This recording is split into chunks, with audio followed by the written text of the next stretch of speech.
Welcome to the Virtual Center for the Study of the Constitution and Civic Responsibility, an ongoing inquiry into American political origins and evolving institutions. The Executive Director of the Virtual Center is Dr. Bill O'Brien. He's also your host for this ongoing conversation. Here he is now, Dr. Bill O'Brien. Bob Kincaid, thank you. Thank you very much. It is a pleasure to be with you today, not with you, just you, Bob Kincaid, but with everybody who's tuned in to the Virtual Center for the Study of the U.S. Constitution and Civic Responsibility. But the fact that I mentioned Bob right at the outset is I appreciate so much the opportunity to have access to the Head On Radio Network and to folks that Bob Kincaid has there, helping to bring our program to this audience every day. It's wonderful. It's just a thrill for me, and I hope it's valuable for you. I hope that you're having a wonderful day. Today, of course, is Wednesday. It is the 24th day of September in the year 2014. It is an absolutely gorgeous day here in the mountains. I know that there's a pretty healthy storm running its way up the East Coast with lots of rain. They're predicting somewhere in the area 3 inches of rain, potentially around Atlantic City, from what I just heard on the Weather Channel a little bit ago. But here in the mountains, it's not quite getting back this far west, and our weather today is beautiful. I hope it is beautiful where you are as well. Thank you for tuning in on this Wednesday. We have our full 2 hours today, this afternoon. I look forward to the program. I especially look forward to hearing from our listeners. We've thrown out a number of, I hope, tantalizing bites, if you will, on issues and subjects that I believed that people might want to sound off on and react to, and that's going to continue today. I've got a couple of things in mind that I anticipate are liable to provoke a few responses among our listeners. I do hope so. Our email address, let me begin with the phone number. The phone number is area code 304-574-8178. That's 304-574-8178. My email address, if you'd like to communicate directly with me on these topics or any other topics related to the issues we discuss here at the Virtual Center, my email address is waobrien906@gmail.com. That's all one word, waobrien906@gmail.com. Would love to hear from you. Just before we went on the air today, I was sharing some data with Bob Kincaid, which is not a data that he didn't know. It's really nothing that any of us didn't already know, but it just kind of confirms what we pretty well knew anyway. But it gives us some hard numbers. When you can put numbers with these things and be that precise, it seems to make your point a little bit stronger and a little bit more likely to get a response. In a magazine that I was looking at last evening, I saw a piece of information which indicated that as of 2011, this is 2011 information, 2011 data, the state of West Virginia is 48th in the nation in broadband access. Not only that, but it's 45th in the nation in broadband providers. This in a state where academics continue to write grants for tens of thousands of dollars in order to test out and research prospective programs, themes, ideas, strategies, whatever you want to call it, to bring jobs to West Virginia and to promote growth. One of our candidates, local candidates in state politics, is running for re-election. And it's a member of the United States Senate. The West Virginia Senate. West Virginia Senate. And the last time that this candidate ran for office, he promised that if elected, he had a plan to bring 3,000 jobs to West Virginia.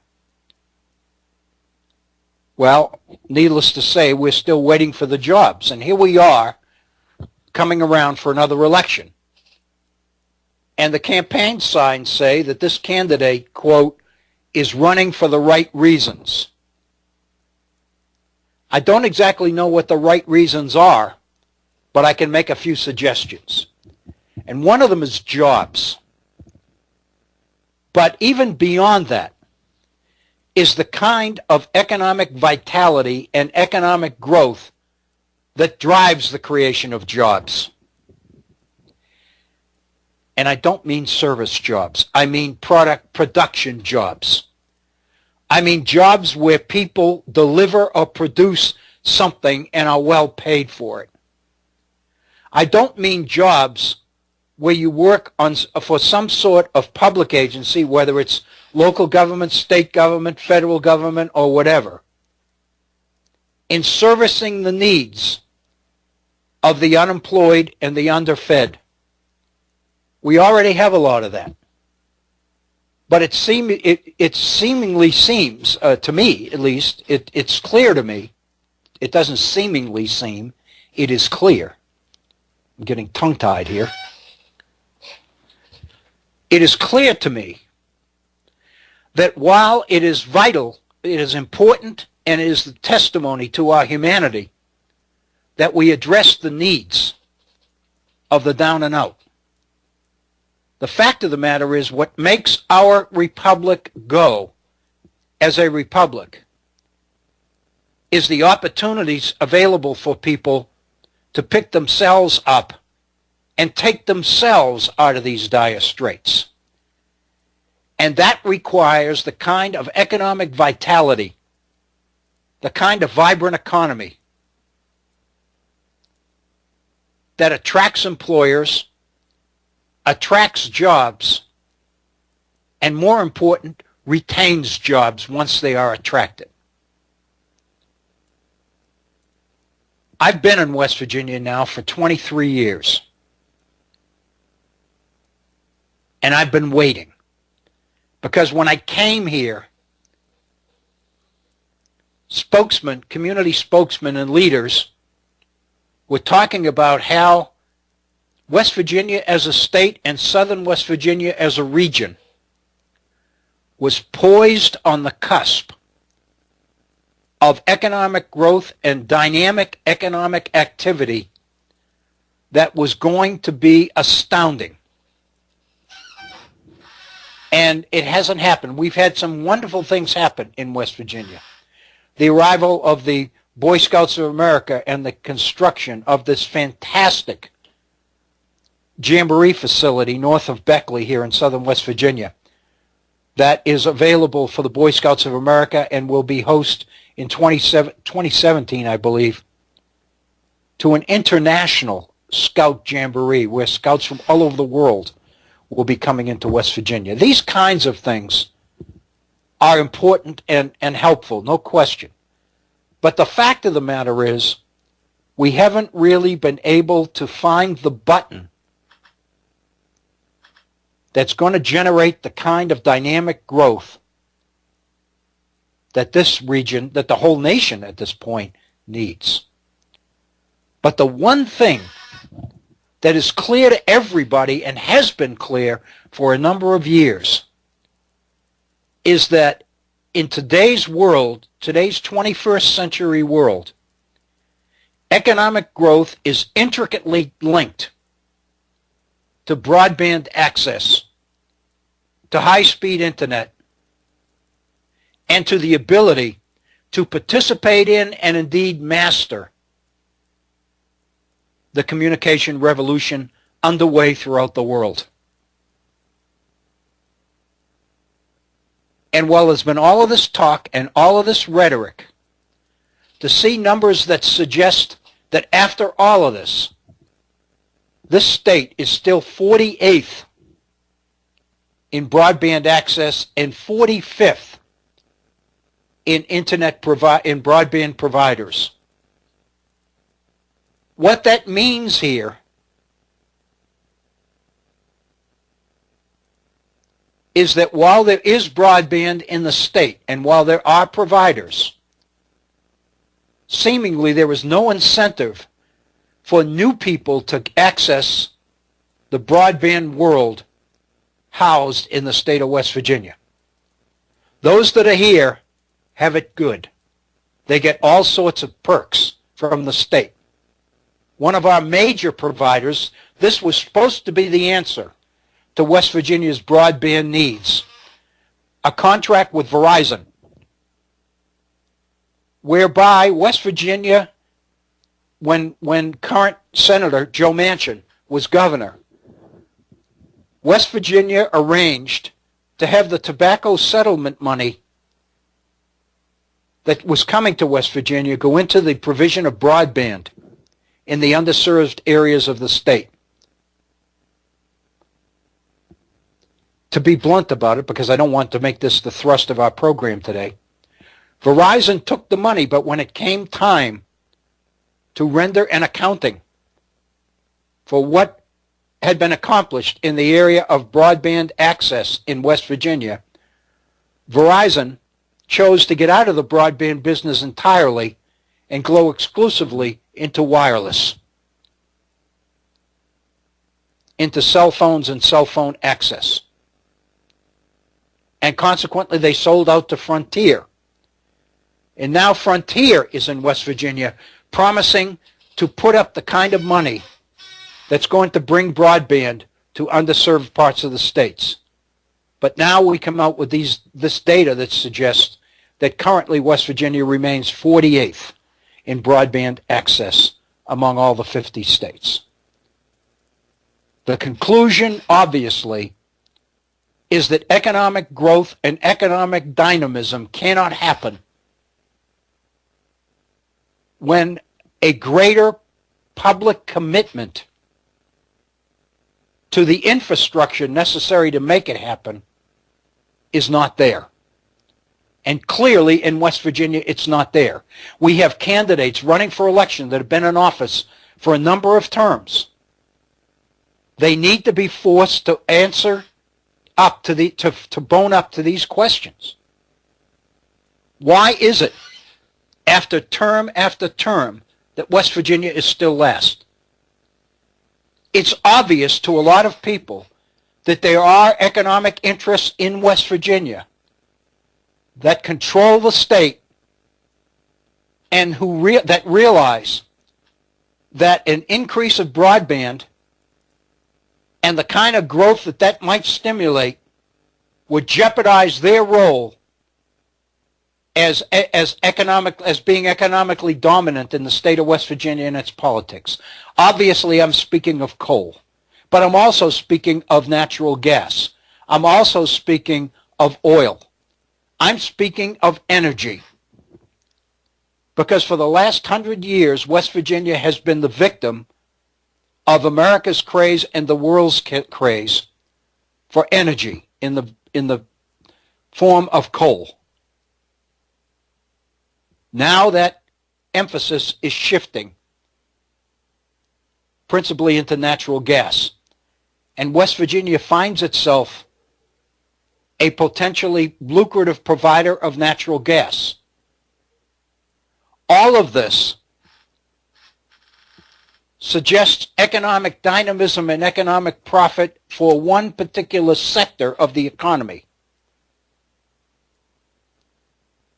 But it doesn't promise a whole lot in terms of that opportunity filtering down to the percentage of the population that is in need of dramatic change in the economic environment within which they live. Half the people in West Virginia receive some sort of a check, whether it's retirement, whether it's Medicare, Medicaid, whether it's Medicare, whatever it happens to be. Half the population of West Virginia is not meaningfully employed. We have an education system which has a terrible time trying to excite young people into the value of education when they look around and they see that there aren't really any opportunities here unless you're able to hook on with one of these energy providers. And the fact of the matter is the energy providers have no incentive at all to allowing this focus on broadband to even happen in West Virginia. The situation is ripe for meaningful change, I would suggest. Remaining 48th after all the talk and all the grant. I can't tell you the number of grants that have been received by some of our major academic institutions, West Virginia University, Marshall University, some of the four-year colleges, that have been designed to provide some sort of way to stimulate economic growth in this region. All of these institutions ought to be out in the forefront, ought to be banging on the doors at the state capitol, demanding that the state do something to make West Virginia 8th rather than 48th in the provision of broadband access in the state of West Virginia. If we're going to turn the state of the state of the economy around, that's what we're going to have to do. It's that simple. I know it. Who am I? How do I know? It's very clear what we need to do. With that kind of infrastructure, the rest will follow. So I wanted to open with that. I apologize for going on a tangent here in the first 15 minutes of our time together today. But ever since I saw those numbers last evening, it's been just eating at me. The fact that we're not really getting to the heart of the problem. And it's clear where we need to be and where we need to go. And what we need to do is either go around or, if necessary, go through those people that stand in the way of the economic vibrancy and the economic good life for the vast majority of citizens in the state. That's what our elected officials have been elected to provide for, the public interests, not private interests, public interests. And it's time that people began to put up and deliver. I would be embarrassed to stand before the people of West Virginia and run on a political record that was contradicted by numbers like that, 48th among 50 states, when in fact the creation of jobs and economic development has been the mantra of political candidates in this state for the last 15 years, for the last 30 years. It's time, it seems to me, for a change. Let me shift gears here for a moment and go into something else. This happens to be one of those issues I had intended to introduce this issue yesterday because yesterday would have been fresh. It's 24 hours later now, but I haven't heard a whole lot of discussion about this issue here so far. So I thought that the opportunity was still here to throw this out and to solicit reaction and response to this. Yesterday morning, I was watching the early morning news on one of our major networks, CBS, and one of the guests in the studio was Bill O'Reilly from Fox News. And clearly, O'Reilly's purpose for the visit was to promote his latest book.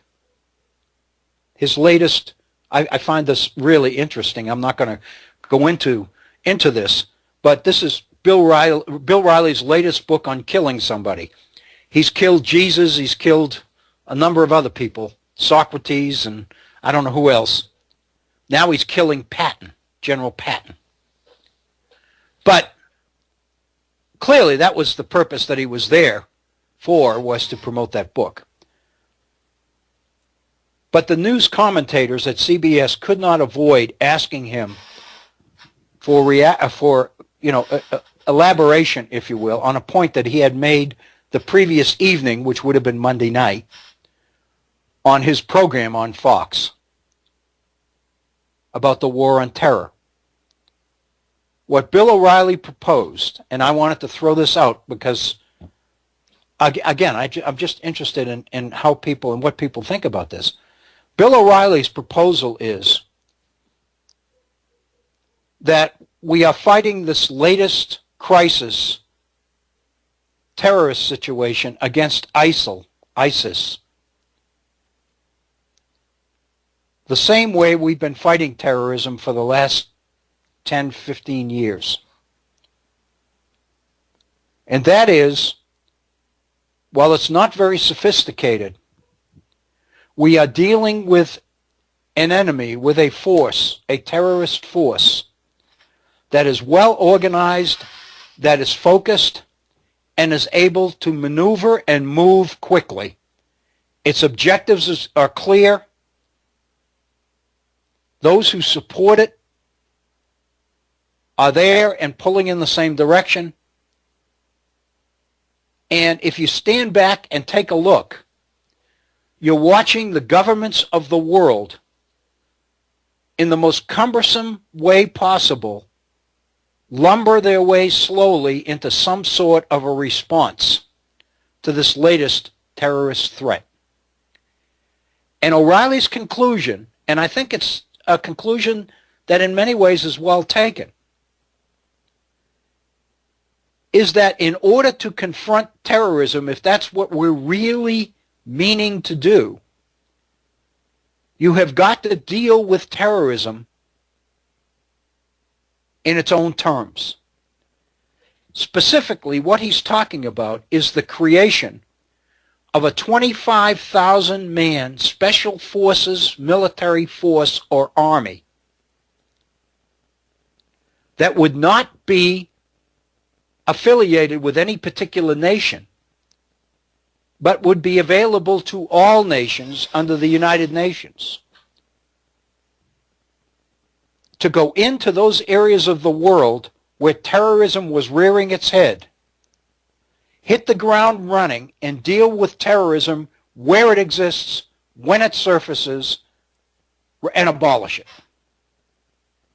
It would be maneuverable, it would be fast, it would be efficient, likely it would be effective.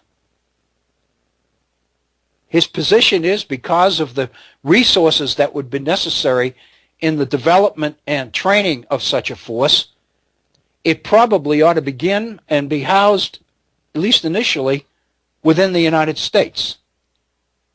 We ought to train it, we ought to arm it, because we've had such success in doing that in the past. This goes all the way back to President Kennedy's administration, when he talked about the creation of the Green Berets and special forces, that you had to meet the threat,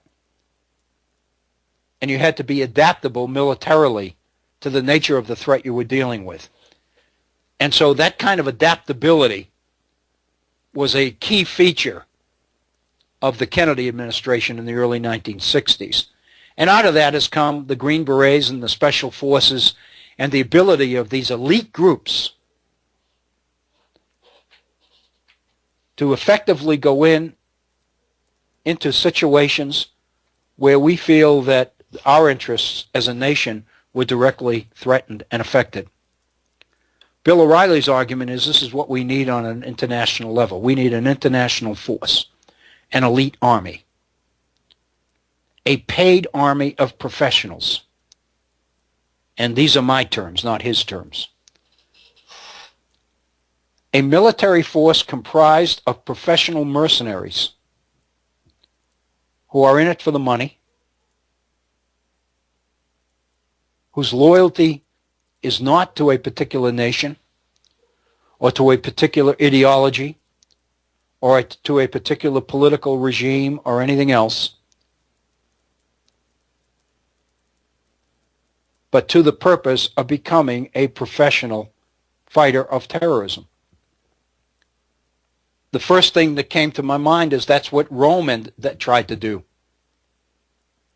On its way down from the pinnacle of being the most powerful empire on the face of the earth, Rome was desperately trying to find ways to preserve its status. And the hiring of mercenaries who came to the issue with obvious advantages, but with just as obvious disadvantages, come to be associated in the overall decline and fall of the Roman Empire. I don't mean that to suggest that O'Reilly's proposal doesn't have credibility, doesn't make some sense. But here's the reason I raised this here on the Virtual Center within this first half hour of our program on this Wednesday. One of the things that occurred to me is, of course, the debate that has been so heated for so long in this country on the issue of the Second Amendment. Most specifically on the issue of the right to bear arms and whether, in fact, it is, always was, and needs to be linked to the idea of a well-funded, well-respected militia.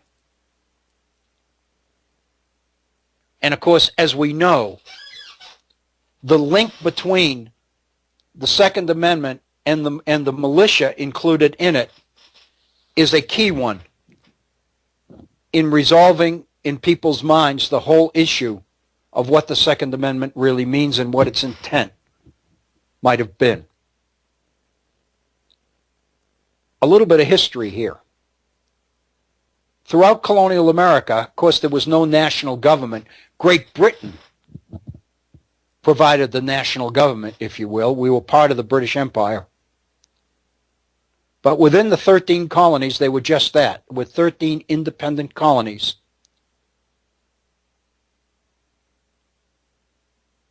Where unity within the colonies themselves, between colonies, emerged only slowly through the colonial period.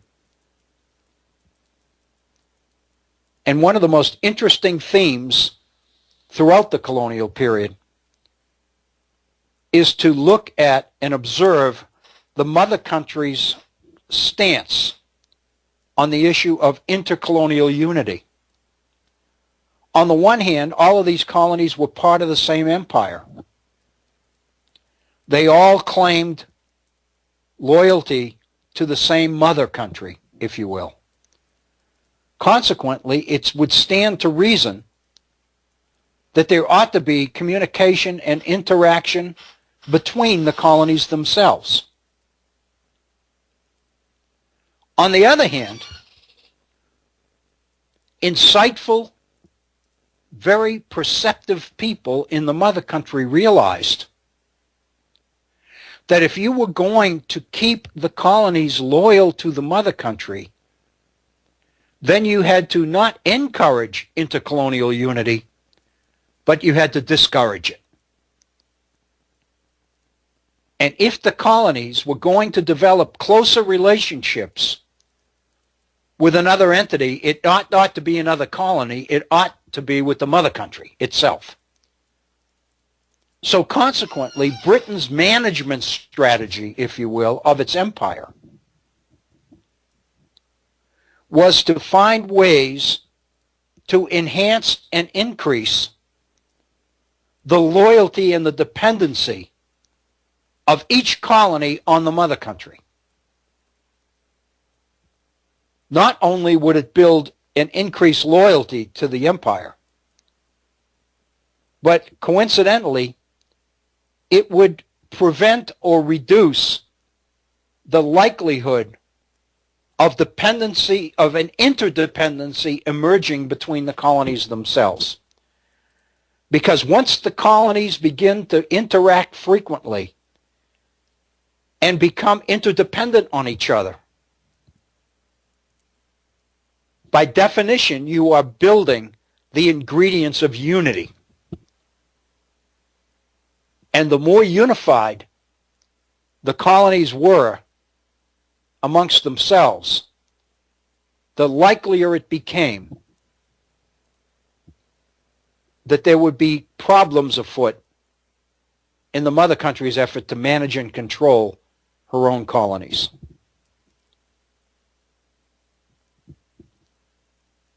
One of the most important themes, it seems to me, of the years leading up to the Declaration of Independence in 1776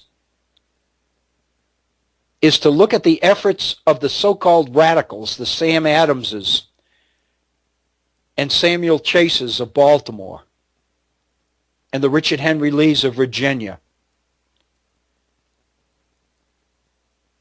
and some of the more radical leaders in the colonial movement for independence, in terms of building intercolonial unity. Every single textbook on the American Revolution talks about committees of correspondence. There's nobody walking the streets of America today who went through our school systems who is not unfamiliar with the idea that in the colonial period prior to the American Revolution, there were these things called committees of correspondence. But to be able to appreciate the significance of these committees and what they were able to do, oftentimes is the missing element. It's very clear that one of the most miraculous aspects of American successful movement for independence was the ability to create and build unity within the colonies. Obviously, the creation of committees of correspondence was absolutely necessary in order to create unity in the movement, if you will, within regions of the same colony, and then to build intercolonial connections, committees of correspondence, to build a more regional and ultimately a more national movement of opposition to the mother country. That's the basis of the brilliance of people like Sam Adams and John Hancock and Samuel Chase of Maryland and Patrick Henry of Virginia, Richard Henry Lee of Virginia. And there are such revolutionary leaders in every colony. And as the interaction and the communication between these leaders in different colonies that really sets the groundwork for the calling of the Constitution of the Continental Congresses and ultimately creates the kind of stimulus necessary to secure a mandate, a vote, a popular majority vote for independence. The fact of the matter is, the building of intercolonial unity was so important that it speaks volumes about the extent to which Great Britain had tried to prevent that kind of unity. Britain knew that when you had that kind of unity, you were building toward trouble. You were going to have trouble. So they did everything that they could do from London's perspective to try to discourage intercolonial unity. Consequently, when the independence movement began, the first challenge of its leaders was to bring together colonies that seemingly had little in common. The irony, of course, is that Britain's actions between 1763 and 1776 provide the kind of incentive to create unity and undo 100 and some odd years of successful efforts to repress and to discourage that kind of unity. So, you know, it's really an important issue, it seems to me. And the point I'm trying to make is that if you look within each colony, since there was no unity, there was no national government, there was no national army. If you were going to fight a war and create something called a continental army, the first thing you had to do was make sure that the person leading it was popular not just in one place, but in every place. And that was George Washington. The second thing you had to do, since the movement pretty much was born in New England, if you wanted unity, you had to make sure that the general appointed by the Congress was not a New Englander. It almost had to be a Virginian. And it was the shrewd insight of John Adams and Samuel Adams and Hancock and the others. Actually, I should include Hancock in that, because Hancock lobbied very hard to be that general. Hancock talked in his private letters about the fact that he had read about Julius Caesar and about the Gallic Wars, and he was prepared. He was ready to take over and lead this army for independence. But the realities, the political realities of the revolutionary movement suggested that the general had to come from somewhere else, and theoretically it had to be from the South, and there was nobody but Washington. And so Washington, was a shrewd appointment because it would create this unity. But the point is, the Continental Army, Washington almost had to build from the get-go. There was no Continental Army. There was no unity. And we know about the stories and the pictures about Valley Forge and about the horrendous circumstances and the fact that the Continental Army was devoid of food and adequate food and supplies and weapons and ammunition and all the rest of it. We know about all of that. So obviously that suggests a little bit of the challenge that Washington faced in building a military movement that would successfully secure independence for the 13 colonies. The point of all of this is to suggest that when it came to the preservation of order and stability within the colonies, the principal ingredient of law and order was the militia, the volunteer army, if you will, the willingness of young males, beginning as early as 16 years old, to take up arms in defense of the colony, which at this time they defined as their country.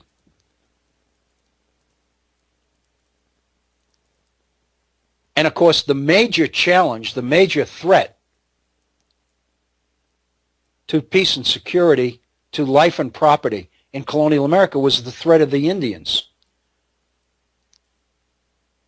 So the presence of the Indian threat justified the creation and the maintenance of a viable, meaningful militia force within every colony. And many colonies passed legislation requiring young males between the ages of 16 and 25, 30, 40, whatever. In some cases, at the time of the Revolution and the Indian Wars, states increased the maximum age when one was eligible for militia service up into the late 40s and up into the 50s. But the point was that in every colony, people felt that it was their duty to take up arms and to serve the community and defend the community. This tradition leads into the formation of government after independence, the Articles of Confederation, and eventually the Constitution of the United States. So the heritage, the tradition, the legacy of militias in America was established. I would suggest to you that the Second Amendment to the Constitution of the United States has to be considered in light of that legacy, of that heritage. To assume that it was all about the threat of government taking away the freedom of its own citizens, consequently including in the Constitution, in the Bill of Rights, the right to bear arms, is patently absurd. The right to bear arms was tied directly to people's responsibility to defend their country, their community, their neighbors, their family. After 1776, their state.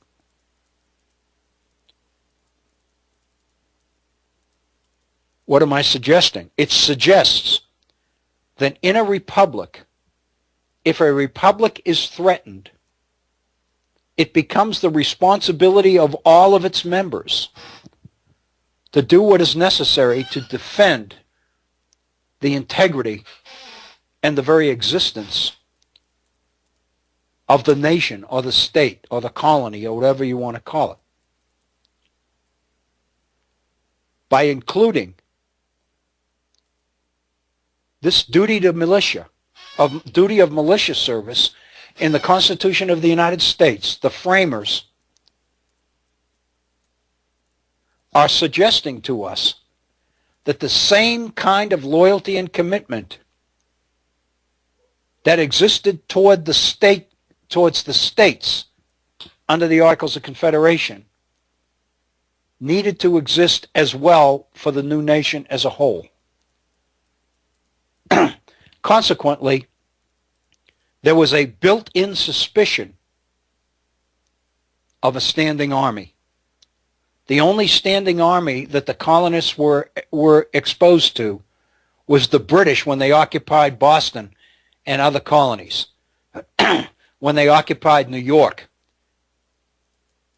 after the Declaration of Independence, after the Battle of Bunker Hill, when the British retreated to New York and established their headquarters in New York under General Howe. And the British began to flood New York with British military. This is what the colonies associated with a standing army. So consequently, there was an incredibly strong opposition throughout all the colonies to the idea of a standing army. And to use another phrase in place of standing army, the idea of what we call today our own all-volunteer army. What I'm suggesting is that what we in America call the draft, where citizens are called to duty, to military duty, is much more in tune with the militia traditions of early America than is the volunteer army. What Bill O'Reilly is proposing, in order to meet the threat of terrorism in the world, is moving to the next stage beyond the volunteer army, to an elite military force that would be at the disposal of government, whatever particular government needed it at a particular time. But the entire political tradition of Western politics is to be very, very wary and very, very suspicious of a private military force, because with that comes the absence of civilian control. We are seeing that all over the place in the contemporary world. We know that in spite of the fact that it seems that we've been involved in wars most of our lives, we've had troops coming back from Vietnam, we've had troops coming back from Afghanistan, we've had troops coming back from Iraq, we've had troops coming back from, any number of places in Latin America. The United States of America has been engaged in military adventurism for a long time. And all of it has been absent a declaration of war. When you have a military force that becomes private and not controlled by civilians, you lose the tradition and the ingredients of what traditionally has been the militia heritage that I would suggest is the reason behind the Second Amendment to the Constitution of the United States. So again, this is an issue that I didn't want to put a lot of time in. Already we're at 45 minutes after the hour, so 3/4 of our first hour today has been devoted to these tangential issues, but I think they're really important. And in a place like the Virtual Center for the Study of the Constitution, these are all constitutional issues. They are critical issues. The whole idea of civilian control of the military and the difference between coming to defend the community which is engaged in military conflict, which is the militia heritage in this country, is quite a bit different than the creation of an all-volunteer army which belongs to the government and makes it possible for the government to engage in military adventurism. And the reason I say that is because by definition it is not under civilian control. It comes under civilian control when there is a declaration of war. But how many military confrontations has this nation been in recent years that have not been the product of any declaration of war?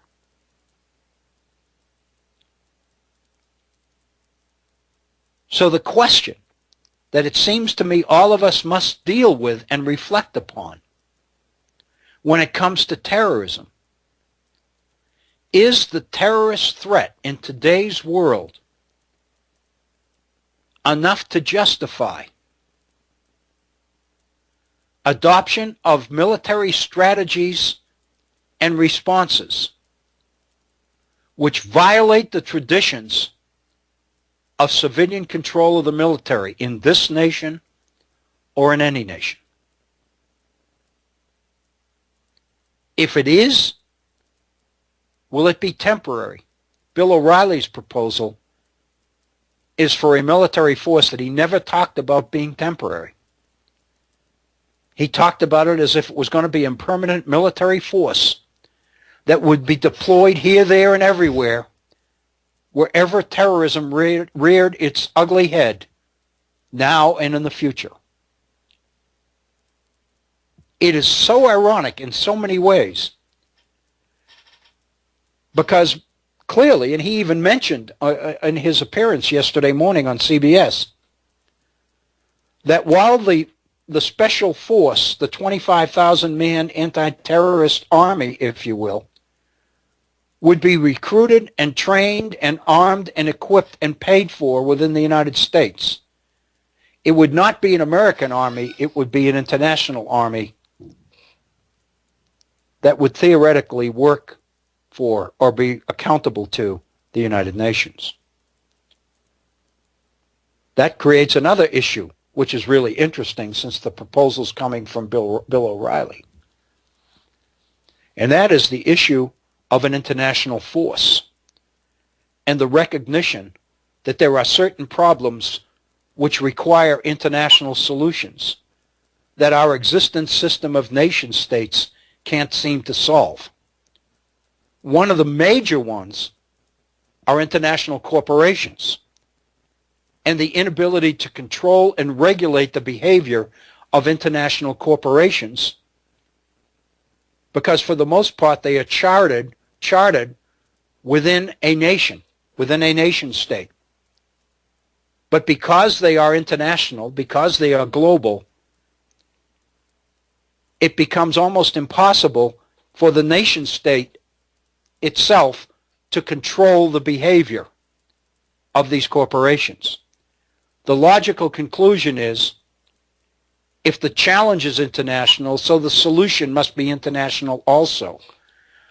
But the Bill O'Reillys of the world are the ones that have thrown up their hands and said, oh no, this is the beginning of the end for the nation state. This is the beginning of the end for the United States of America. We must oppose world government. We must oppose the idea of international solutions to problems. Consequently, we've been unable to deal with international recession. We've been unable to deal with climate control on an international basis. We've been unable to deal with a lot of things because we've been unwilling to surrender state control to those who advocate international control. And now, here it is, of all people, Bill O'Reilly, who's proposing the creation of an international force in order to combat terrorism. I think it's ironic. I think, it's in many ways laughable, but there's nothing about terrorism that's laughable. So the fact of the matter is, let me be square. If you think about what Bill O'Reilly is proposing, it makes a lot of logical sense. It would seem to pose a way to address the issues that would be much more effective than what we're doing now. We have nation states who are worried about infringing the borders of other nation states, about the need to build coalitions. President Obama has been able to build within the last 6 months, in the face of the ISIS threat, a coalition that consists of 50 nations. 6 months ago, that would have been considered to be impossible. He's been able to do it. He's not getting any credit for it, but he's been able to do it. And so here we are, bombing within Syria. Yet, as we know, if we've been reading carefully, we did not infringe on the borders of Syria without letting the Syrian government know that we were coming. So there are all of these rules and all of these protocols associated with trying to develop the kind of meaningful force to combat terrorism. All of these barriers and restrictions and limitations that the terrorists don't even have to worry about. They just move. For them, there are no borders. There's just one movement, which is international. And that's the way they see it. We are trying to deal with a military force driven by hybrids with vehicles from the 1930s and 40s. That's O'Reilly's position. We are not being proactive. By definition, he says, we must always be reactive. We're always slow. We have all of these objects and all of these negatives and all of these barriers to get over in order to effectively respond. And so by the time we are able to do something, it's so late in the game that the terrorist enemy has been able to secure a tremendous advantage because of our inability to act. His proposal would bypass or eliminate all of those barriers. It would be a force that could be assembled and deployed in almost no time at all. If you think about it, within the perspective of the framework of the problem, it's a very logical solution. The question must be asked, however, is it the kind of solution we want to go with? It might be, but it might not be as well. Because what you are creating is a force that everyone controls, which effectively means a force that nobody controls. One of the things that we've been subjected to in recent days and weeks related to the NFL is the extent to which the game is so violent that the people who do it and do it well find it difficult to turn off the violence, to cease to be violent, aggressive, competitive, professional athletes once the game is over and they leave the field. And the conclusion that I've heard a number of people make is that the nature of the game suggests that these people who play it find it difficult to shut it off. So consequently, the same aggression and the same temper and the same spontaneity and the same level of violence that serves them so well on the football field doesn't serve them so well in their own homes with their own spouses or their own children.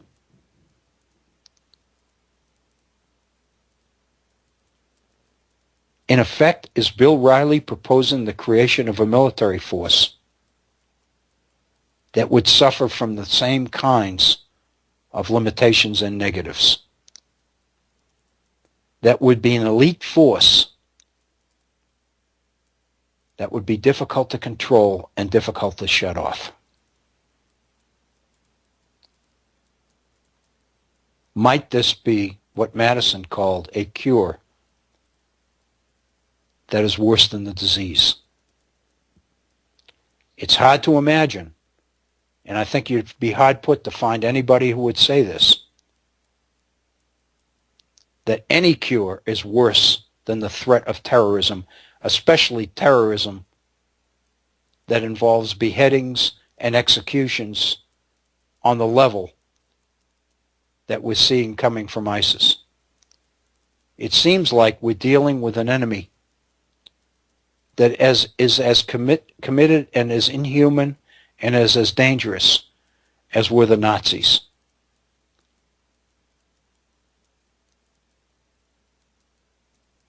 We are dealing with crimes against civilization itself. Does that justify the creation of a force that is willing to go outside the rules and the parameters of organized society and civilization in order to respond to it? I would suggest to you that these are questions that seem to me to be worthy of time, reflection, and thought on the part of all of us. That's why I raised them here at the Virtual Center on this Wednesday.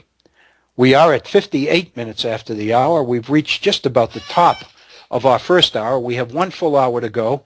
In our second hour, we're going to shift gears entirely and go into another issue. Actually, I have three issues here, and over the next 5 minutes during our break, I'm going to pick one, if you'll permit me.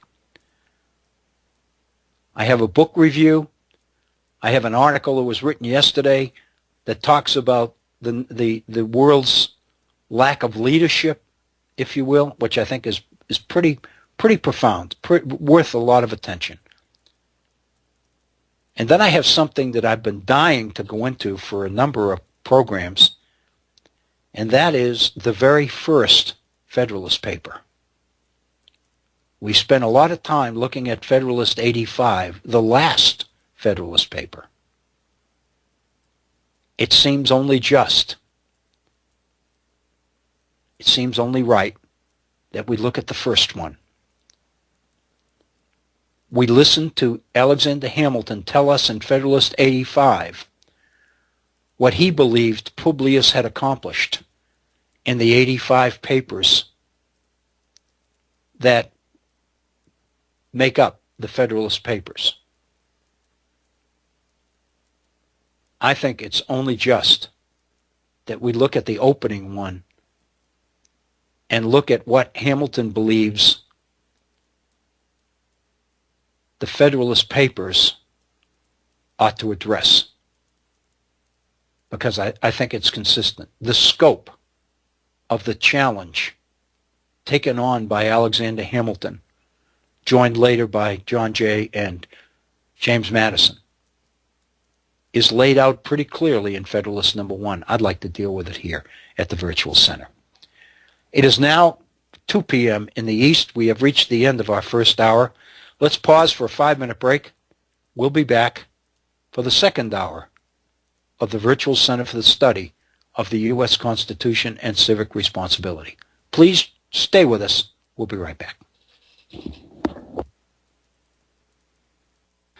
Thank you, Bob Kincaid, and welcome back to the second hour of today's edition of the Virtual Center for the Study of the U.S. Constitution and Civic Responsibility. Today happens to be Wednesday, the 24th of September in the year 2014, and it is a pleasure to welcome you to today's program if you're just joining us. If you've been with us for the first hour, we thank you for staying with us. Our topics in the first hour were 2 issues. One, a proposal for an elite anti-terrorist army to be created, a proposal made by Bill O'Reilly, and the other issue as well.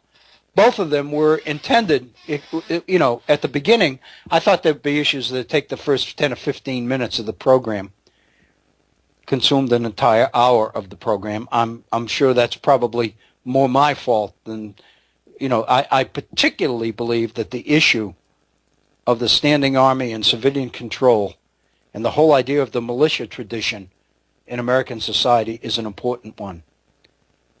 But there was some talk during the height of the Iraq situation. A number of people were proposing the reinstitution of the draft in American society in order to make it impossible or make it unlikely that our governments would continue to get involved in these military adventures around the world. By that time, it become pretty obvious that Iraq began more as an adventure than as a legitimate response to 9/11. And I think most of us agree with that now. But the issue of control and the extent to which it is necessary for government, any government, to be able to count on and to win the support of its own citizens when that nation chooses to go to war,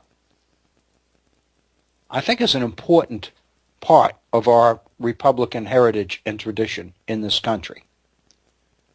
And I guess the issue is whether, in fact, we believe that this issue of terrorism, which many people will acknowledge is in part the product of forces that we are in part, majority part, responsible for unleashing. I think these are legitimate questions. I don't have the answers, but I hope that I was able successfully in our first hour to frame the questions. That's the one thing I will say here at the Virtual Center. We're not into the issue of answers, but hopefully we're able to come up with an awful lot of questions. I encourage you to participate actively in our program by using our phone line and picking up the phone and giving others the opportunity to hear your concerns and your perspectives and your ideas on these issues. I intentionally framed the issue of the Bill O'Reilly proposal with the idea that it might elicit some response from listeners. So if you are so inclined to be one of those responders, I encourage you to do so at this point. Our phone number is area code 304-574-8178. 304-574-8178. 304-574-8178.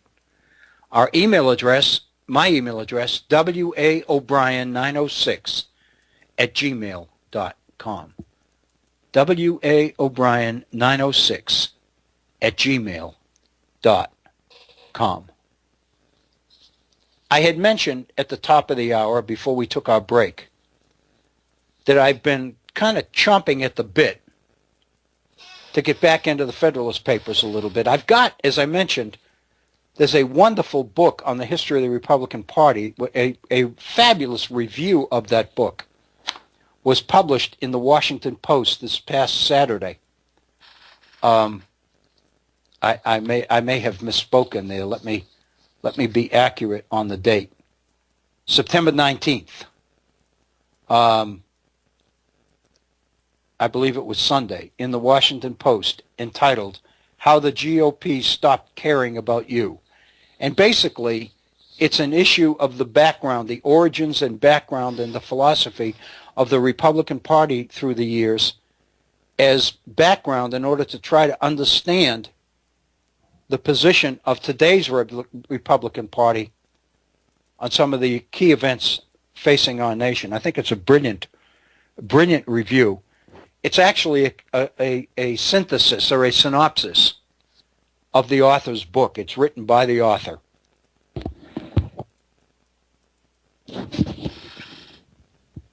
And I'd like to deal with it, but given the way we spent our first hour today, I'm really inclined to get back into the Federalist Papers for this, our second hour. And specifically, I wanted to go to Federalist number 1, mainly because it's the first one. And consequently, one can legitimately expect that in this introduction to the Federalist Papers, the very first Federalist paper, we're going to get a very clear idea as to what Hamilton had in mind when he came up with the idea of the Federalist Papers as a way to promote the adoption of the Constitution of the United States within the state of New York, among the voters of New York. This first Federalist paper was published, and I think this is interesting because we're coming up on the month that this happened, October.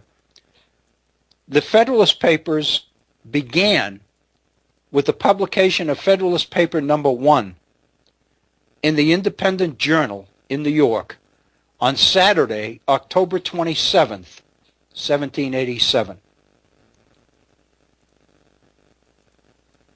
The Constitutional Convention adjourned on September 17th. So this first Federalist paper was 1 month and 10 days after the adjournment of the Constitutional Convention, when Hamilton takes it upon himself to propose a number of papers which will address some of the major concerns being heard throughout the nation about the state of the nation and about reasons why, on the one hand, the Constitution of the United States should be adopted, and concerns, on the other hand, about the liberty of the people if the Constitution is adopted. Already, the nation is caught in a crossfire, if you will, between the supporters of ratification and the opponents of ratification, the so-called anti-federalists. And it's in this particular situation, within this context, that Hamilton comes up with the idea of the Federalist Papers and pens the first one for publication on October 27th, 1787. It is very interesting because, for one thing, it suggests that the Federalist Papers were not all written in sequence, one upon the other. Rather, it suggests that the Federalist Papers were written in groups, or in tandem, if you will. How do I say that? At the end of Federalist number 1, Hamilton closes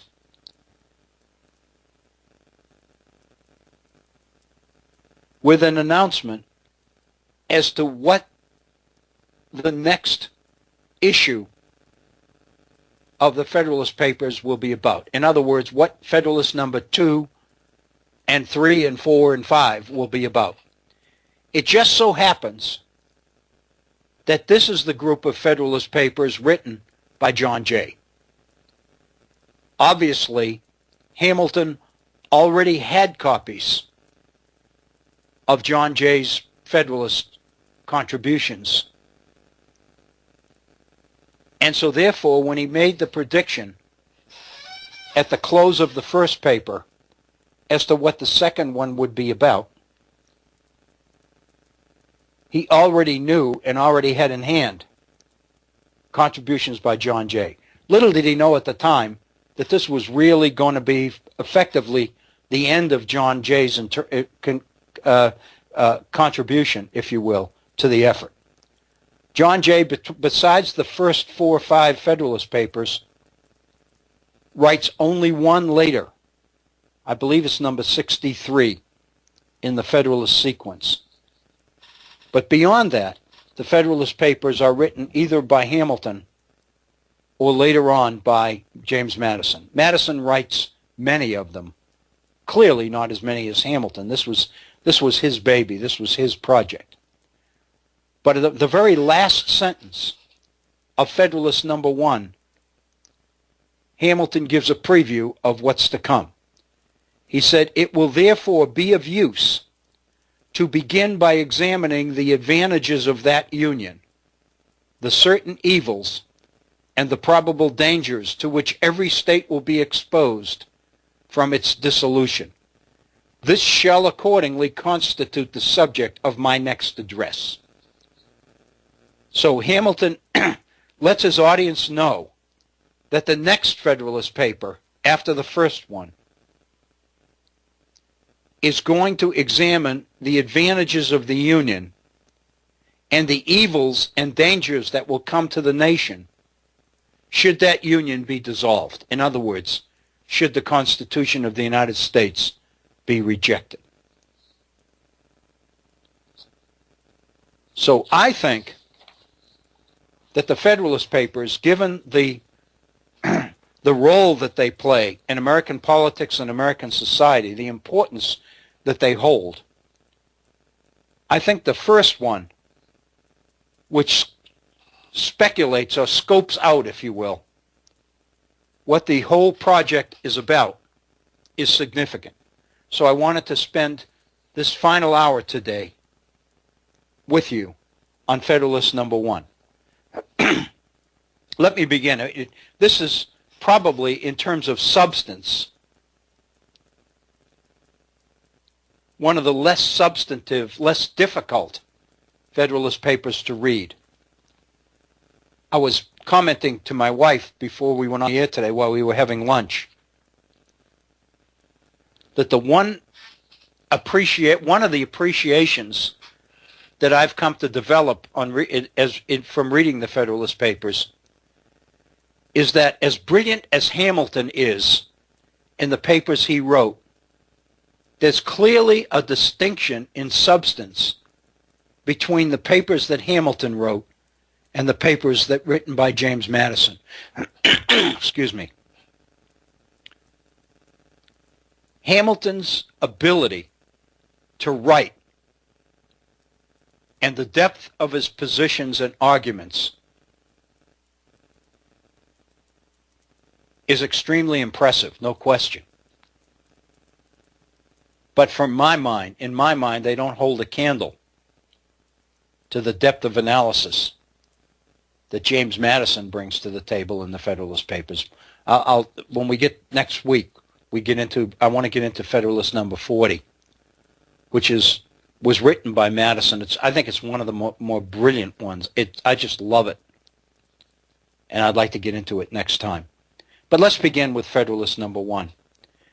So I'll quickly go through the first couple of sentences because I don't think there's anything in here that will cause a problem. Hamilton opens the Federalist Papers by saying the following: "After an unequivocal experience of the inefficacy of the subsisting federal government, you are called upon to deliberate on a new Constitution for the United States of America. The subject speaks its own importance, comprehending in its consequences nothing less than the existence of the Union,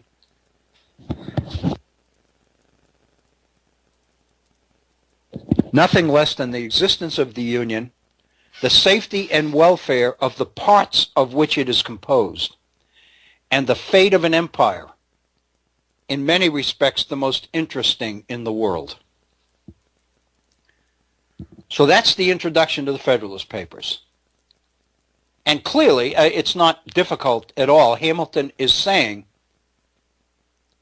that all of us have experienced what he calls the inefficacy of the subsisting federal government. In other words, the inability and lack of efficiency of the Articles of Confederation government. All of us have experienced that. Consequently, we understand that now all of us are called upon to consider this new Constitution of the United States. And then he addresses in the second sentence the importance of the issue. And he lays out three major issues of importance that make this decision so significant. He said nothing less than the very existence of the Union itself, nothing less than the safety and the welfare of the parts of which it is composed. In other words, the states and the people of the states. Their safety and their welfare is on the table here. And the third thing that's on the table as a result of this question about the Constitution is the fate of an empire which in many respects is the most interesting in the world. In other words, what Hamilton is speculating on here is that what we've got here in this Constitution is the promise of an empire, of a political entity that will grow and flourish to the point that it will become a major force in the world. But whether or not that can happen is going to be contingent on the way this vote goes on the Constitution. So he says there are three major issues then at stake here: the Union, the safety of the people, and the future of what he sees as a prospective empire within the world of nations.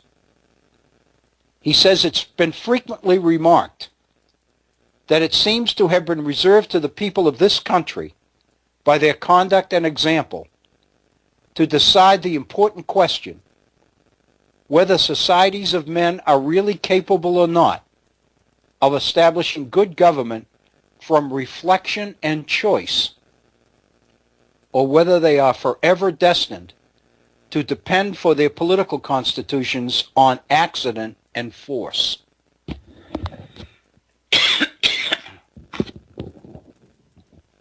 What Hamilton is addressing here is the unique nature of the debate over the Constitution of the United States.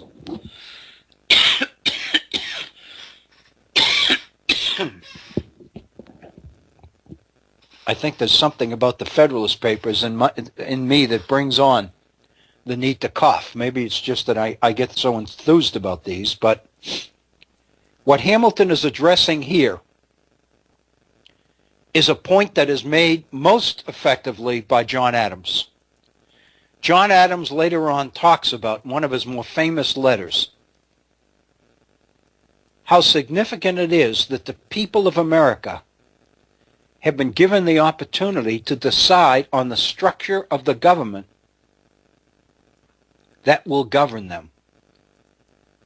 And Adams points out that no other people in the history of the world have ever had a choice like this before. The ability to decide how they will be governed. And here's Hamilton in the very first Federalist paper making that point, that what we have here available to the people of this country is to determine whether in fact people are really capable or not of establishing good government from their own reflection and their own choice, or whether people are forever to be subject to political constitutions which are imposed upon them either by accident or by some sort of military force. And then he refers to this as a crisis. In other words, he's emphasizing how important this decision will be. If there be any truth in the remark, he says, the crisis at which we are arrived may with propriety be regarded as the era in which that decision is to be made. In other words, if there's any truth to this idea that this is unique in the history of the world for people to have this kind of a decision, the crisis that the nation currently finds itself in suggests that this may be that time. And so here are the choices. A wrong election on the part we shall act may, in this view, deserve to be considered as the general misfortune of mankind. In other words, if we don't act correctly in this, if we make the wrong choice, this will be considered forever as the general misfortune of mankind. What Madison is suggesting is how momentous this particular decision is over the Constitution of the United States. Literally, the future of mankind is on the table here. We better take it seriously, is what he's suggesting. So consequently, what he's done, and he says this in the opening line of his next paragraph, he says, we have added the inducements of philanthropy to those of patriotism. In other words, not only is it our patriotic duty to make the right decision here, but it is our philanthropic duty as well. In other words, not only do we have a duty to our nation, we have a duty to the future of the world to make the right call here. All of this is associated with this decision. And then he says, happy will it be if our choice should be directed by a judicious estimate of our true interests, unperplexed and unbiased by considerations not connected with the public good. In other words, happily will it be. Wouldn't it be great if the important, momentous decision that we're being asked to make right now could be made on its merits? People would make the decision based on their true interests, and that nothing that's not related directly to the public good would be a factor. Wouldn't that be great? But it ain't going to happen. He said, but this is a thing more ardently to be wished for than seriously to be expected. The plan offered to our deliberations affects too many particular interests, innovates upon too many local institutions, not to involve in its discussion a variety of objects foreign to its merits, and of views, passions, and prejudices little favorable to the discovery of truth. It would be great if we could make this decision in a vacuum, and there were not political conditions and circumstances involved in the decision we make that were related to things other than the public good, what's best for us. But he said the problem is that's not going to happen because there are too many particular interests, and this Constitution affects too many institutions in too many profound ways not to expect that our decision, our discussion, will include a variety of issues that really aren't related to the topic at all. The ideal would be a pure decision. The reality is something else. Among the most formidable of the obstacles, now Hamilton is laying out exactly what some of the major interests and obstacles that he's talking about. He says, among the most formidable of the obstacles which the new Constitution will have to encounter may be readily distinguished by the obvious interest, this is important, by the obvious interest of a certain class of men in every state to resist all changes which may hazard a diminution of the power, emolument, and consequence of the offices they hold under the state establishments. Translation, Hamilton says, there are people who hold prestige and positions of influence within their states right now who are going to oppose this Constitution because if it's passed, it's going to negatively affect their current positions of influence and power and wealth. There are certain people, he's saying, who have a vested interest in defeating this proposal. We might as well deal with it right up front. And then he talks about a second group of people in the states, another class of men, he says, who will either hope to aggrandize themselves by the confusion of their country or will flatter themselves with fairer prospects of elevation from the subdivision of the empire into several partial confederacies than from its union under one government. You got two groups of people here, both of them with a vested interest to try to defeat us. The first group are the ones that hold positions of influence and power now, and they're going to oppose any change which is liable to affect their current positions of influence and power. And then you got another group that's looking to defeat the Constitution because they know that chaos will result. And they see opportunities for themselves within that chaos. They see nothing for themselves in the orderly transition to an effective government.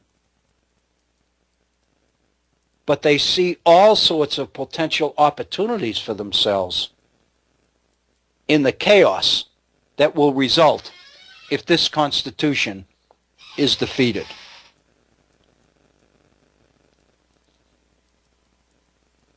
And then he says, and of course this is actually not true, he says, it's not, however, my design to dwell upon the observations of this nature.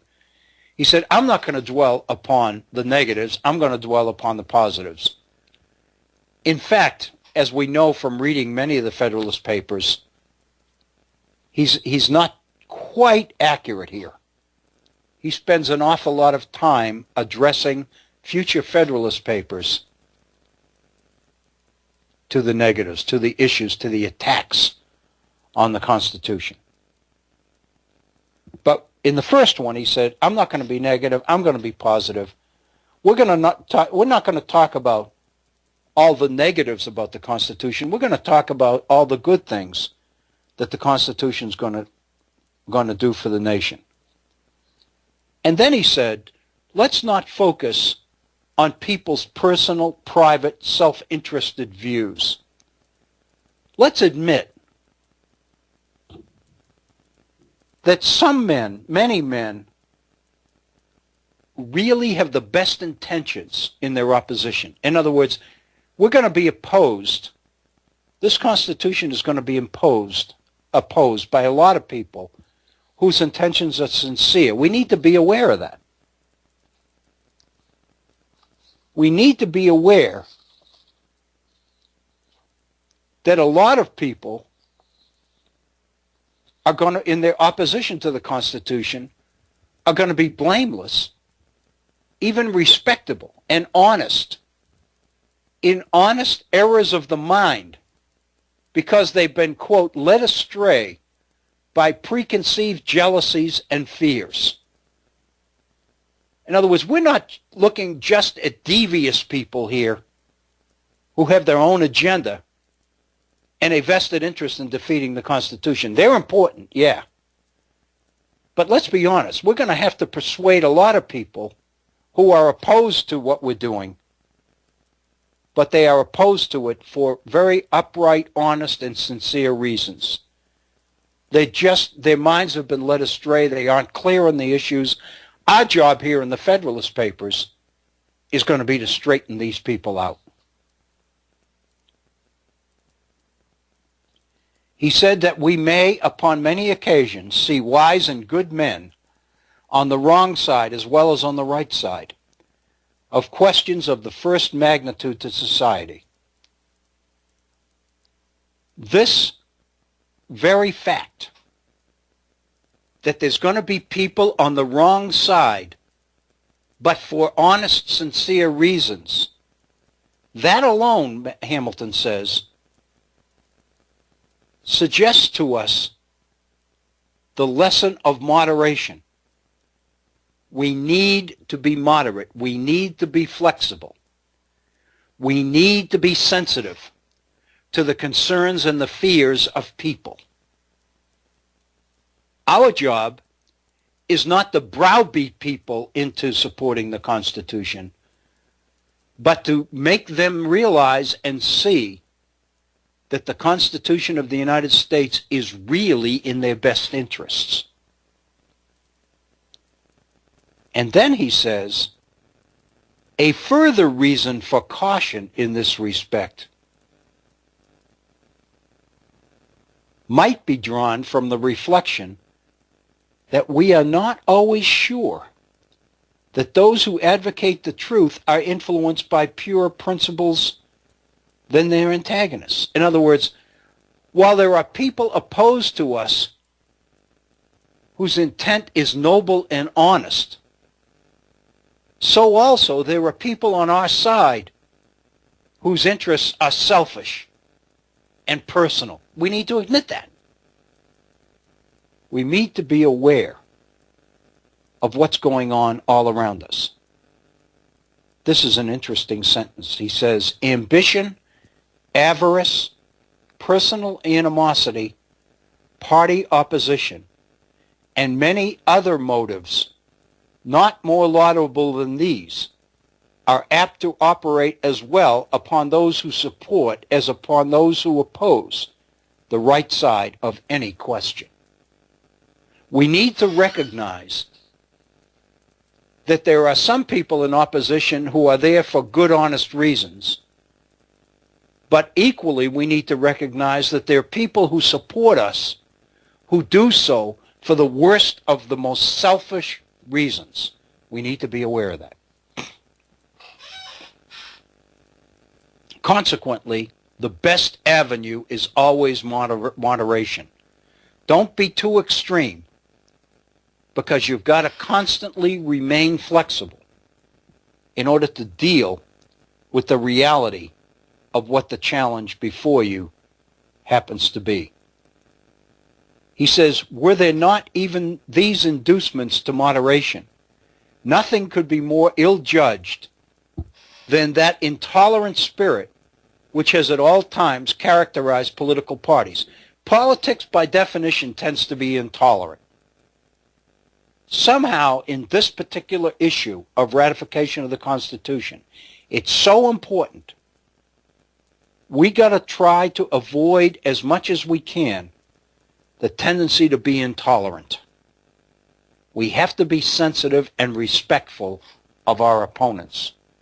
We have to presume that their intentions are honest and sincere, and that they may be just confused or uninformed. We can't just presume that they're self-interested and greedy and that the only agenda they care about is their own. It may be true in a lot of cases, but we can't presume that going in. We've got to be sensitive to the possibilities. Otherwise, we've got to be moderate. And then he says something, a sentence here that I think is particularly poignant and important.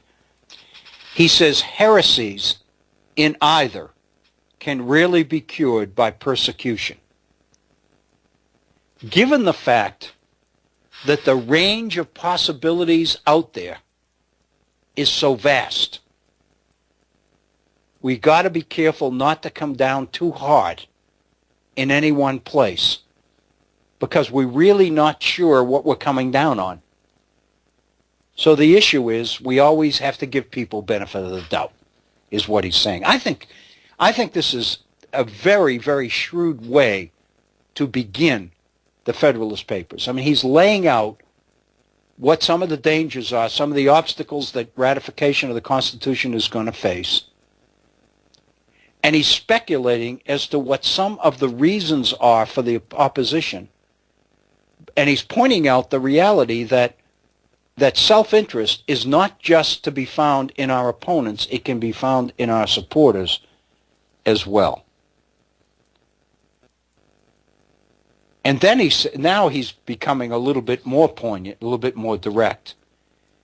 And he says, and yet, however these sentiments will be allowed to be, we already have sufficient indications that it will happen in this as in all former cases of great national discussion.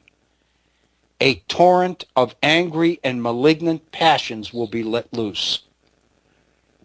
As careful as we are, as sensitive as we are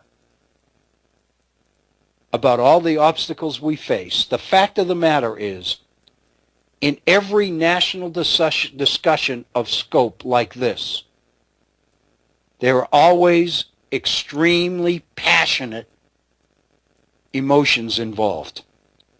A torrent of angry and malignant passions will be let loose in this discussion. We've got to be ready for it. We've got to expect it. To judge from the conduct of the opposite parties, we shall be led to conclude that they will mutually hope to evince the justness of their opinions and increase the number of their converts by the loudness of their declarations and the bitterness of their invectives. What beautiful language. Let's face it, he's saying. We have to conclude that some people are going to set out to win people to their side, to increase the number of their converts by the loudness of their declamations and the bitterness of their invectives. There are some people who are going to know that the best chance they have to be persuasive is to be the loudest and the most vicious.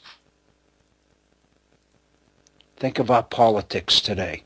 Think of how vicious many of our political ads leading up to these November elections are in terms of the negative campaigning out there. Think of how loud big money is speaking in our elections today as the result of Citizens United. Giving credibility to Hamilton's predictions that in any debate like this, many people operate on the assumption that if I'm loud enough and if I'm negative enough, I'll win. And the fact of the matter is, we know that he's right. We don't like to believe that he is, but we know that he is. An enlightened zeal for the energy and efficiency of government will be stigmatized as the offspring of a temper fond of despotic power and hostile to the principles of liberty. He's even predicting, because he knows the basis on which this bitterness and these invectives are going to come. They are going to criticize the potential efficiency of government as being contrary to individual liberty. He's exactly right. That's the position that demagogues always take. Ted Cruz today is basing every political position he takes on the idea that the power and influence and overbearing nature of our central government today is destroying people's liberty. It's almost like Alexander Hamilton is attending the campaign, the meetings, the meetings of Cruz and his supporters. Hamilton knows, he's a student of history, and he knows that demagogues always attack the energy and the efficiency of government by pointing out that it produces despotic power and consequently is hostile to the principles of liberty. An over-scrupulous jealousy of danger to the rights of the people, which is more commonly the fault of the head than of the heart, will be represented as mere pretense and artifice, the stale bait for popularity at the expense of the public good. What a sentence. You could quote this in political ads today. An over-scrupulous jealousy of danger to the rights of the people, which is more commonly the fault of the head than of the heart, will be represented as mere pretense and artifice, the stale bait for popularity at the expense of the public good. People are going to claim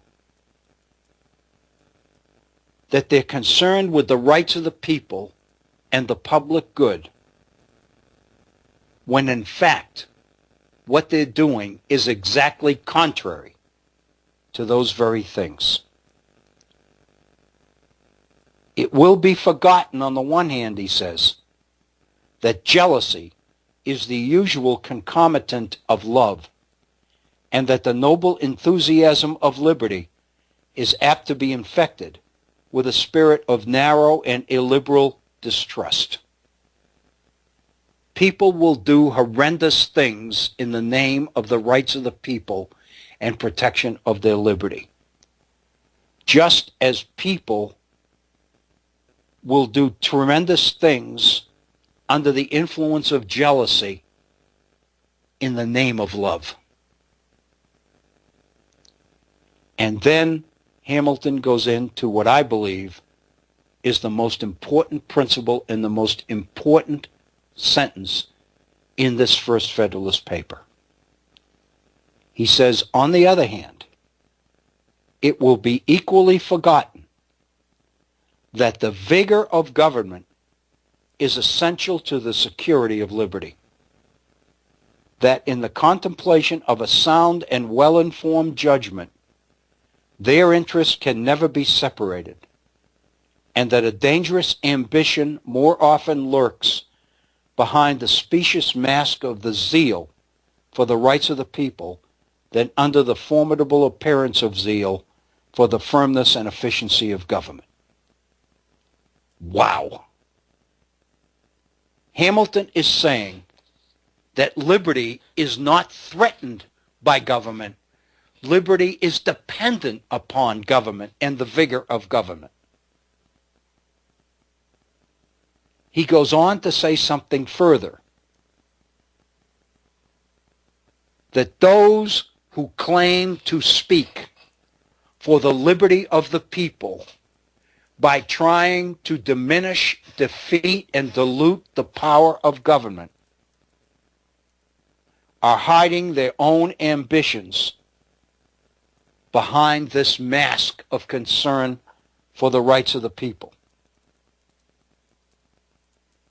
and their opposition to the firmness and the efficiency of government. In other words, what they are doing in the name of the people is the worst thing that could happen to the liberty of the people and the rights of the people. Because liberty is dependent upon government, it is not jeopardized and threatened by the power of government. Given what's going on today among our extreme right-wing political spokesmen who are trying to suggest that a vibrant, effective, efficient, vigorous government is a threat to individual liberty, here is Alexander Hamilton, the author of the majority of the Federalist Papers, saying that individual liberty is not threatened by government, individual liberty is enhanced and guaranteed by a strong and vigorous government. History will teach us, he says, that the former has been found a much more certain road to the introduction of despotism than the latter. History will teach us that liberty is done much more damage by demeaning government than it is by enhancing the power of government.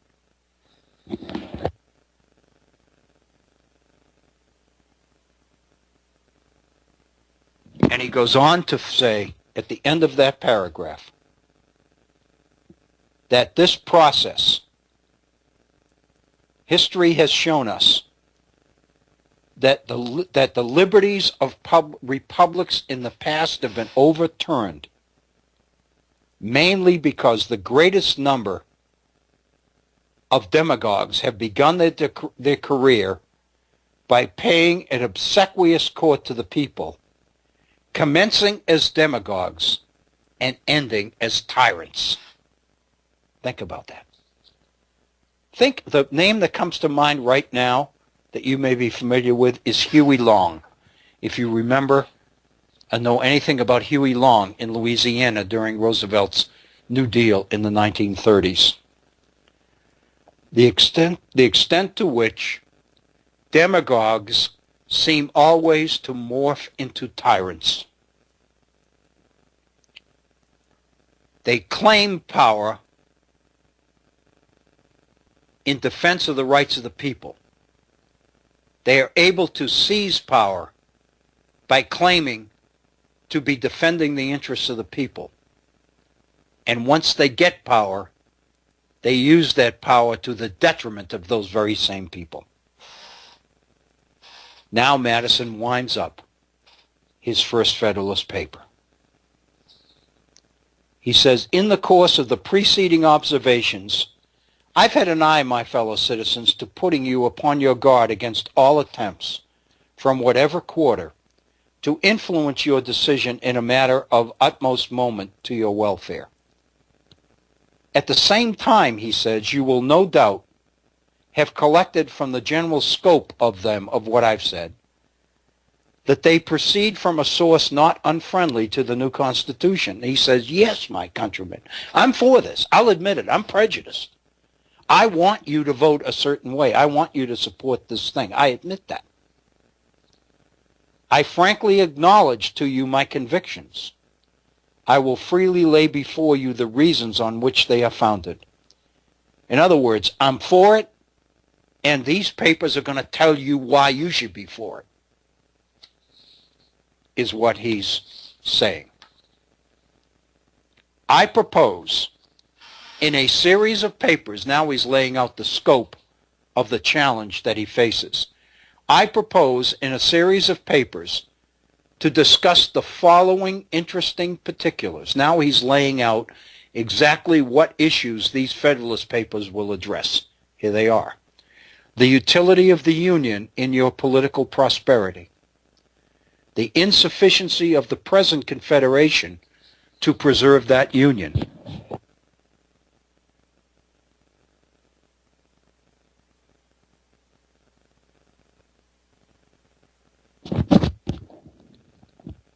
So the first issue to be addressed is the utility of the Union, the reason that we need the Union in order to be politically prosperous. The second issue is the insufficiency of the Confederation to preserve that Union. Third, the necessity of a government at least equally energetic with the one proposed to the attainment of this object. The third issue, he says, is the reality that we need a government with enough energy, enough vigor to attain the preservation of the Union, because only a strong Union will guarantee your political prosperity. Fourth, the conformity of the proposed Constitution to the true principles of Republican government. We're going to show you that those who claim that we are abandoning Republican government in this Constitution are wrong. We're going to show you how this proposed Constitution adheres to the true principles of republicanism. Next, we're going to show you its analogy to your own state constitutions. We're going to show you that this Constitution is consistent with, not contrary to, your own current state constitutions. And lastly, the additional security which its adoption will afford to the preservation of that species of government, to liberty and to property. We are going to close these papers by explaining why this Constitution will preserve republicanism, support, protect, and enhance liberty, and protect property.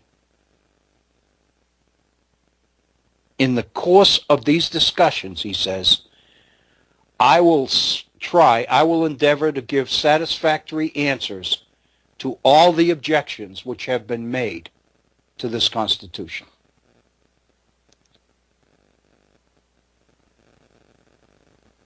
If you think for a moment, he closes his final paragraph, as we must close because it's 56 minutes after the hour, so we've got 2 minutes to close Federalist number 1. He said, you may think it's superfluous to offer these arguments about the utility of the Union. You may think that this is a waste of time. But he said, the fact is, we already hear it whispered in the private circles of those who oppose the new Constitution that the 13 states are too great an extent for a general system, and that we must of necessity resort to separate confederacies of distinct portions of the whole. In other words, already we're hearing talk about the fact that this nation is too large for a Republican government to work, and that we have to divide it into regional confederacies in order to keep republicanism alive. So I've got to address that. He says, for nothing can be more evident to those who are able to make an enlarged view of the subject than that the alternative to an adoption of the new Constitution is a dismemberment of the Union. He closes his final point is that when push comes to shove, the fact is that defeat of this Constitution will result in the destruction of the Union. And the existence of a strong, vigorous Union is absolutely vital to the prosperity of the people and to the rights of the people and to the freedom and to the liberty of the people. These things are not in contradiction to each other. They are consistently in support of each other. And in these Federalist Papers, I'm going to set out to prove that. I think that Federalist number 1 is incredibly important for the scope of the challenge that it lays out. The most important thing that I think it says is that individual liberty and the rights of the people are not threatened by government, they are enhanced by government. That pinpoints the issue that today's political debates force around. I can hear Ted Cruz saying that. He believes that the liberty of the people was enhanced by shutting down the government. It's that simple. This is our choice. This is what we're about. This is where we are here at the Virtual Center. It is 59 minutes after the hour. It's time to conclude our program today. This is our final program this week. We will be back next Monday, which will be the 29th day of September. Until then, have a wonderful weekend. The weather is supposed to be great. Be safe. We would love to have you back here at the Virtual Center. We'd love to have you continue to be a supporter of the Head On Radio Network. Thank you.